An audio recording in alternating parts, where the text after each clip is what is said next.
এরকম নিত্য নতুন ভিডিও পেতে আমাদের চ্যানেলটি সাবস্ক্রাইব করবেন। প্রতিনিয়ত ইসলামিক ভিডিও আপলোড করে থাকি, তাই অবশ্যই আমাদের চ্যানেলটি সাবস্ক্রাইব করবেন।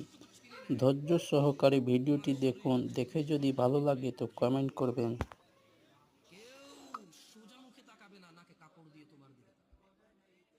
নয়াপাড়ার রিক্সা ড্রাইভার, ফসলি জমিনের শ্রমিক, গার্মেন্টসে কাজ করা বোনেরা আমার, অথবা গার্মেন্টসে কাজ করা ভাইয়েরা আমার, যাদের ঘরে ফ্রিজ নেই, টিভি নেই, সোফা, আলমারি, খাট কোনো কিছু নেই, যাদের ঘরে কিছুই নেই, তাদের বলতে চাই, তোমার নাক থেকে নিঃশ্বাসটুকু চলে গেলে ওই স্বর্ণের খাট পালন তুমি অনুভব করতে পারবে না। তোমার পূর্বে এই পৃথিবীর কেউ নিঃশ্বাস যাওয়ার পরে তার আধিপত্যের অনুভব করতে পারেনি, তুমি বলো।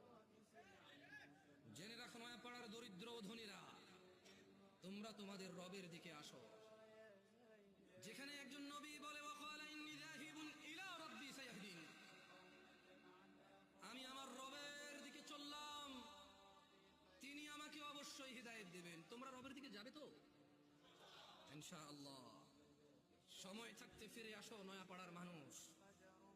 নয়াপাড়ার মানুষ নিজেকে মুসলিম মুখে বললে চলবে না, মুসলিম পরিচয় দিতে হবে। তোমাদের জন্য তোমাদের রবের পক্ষ থেকে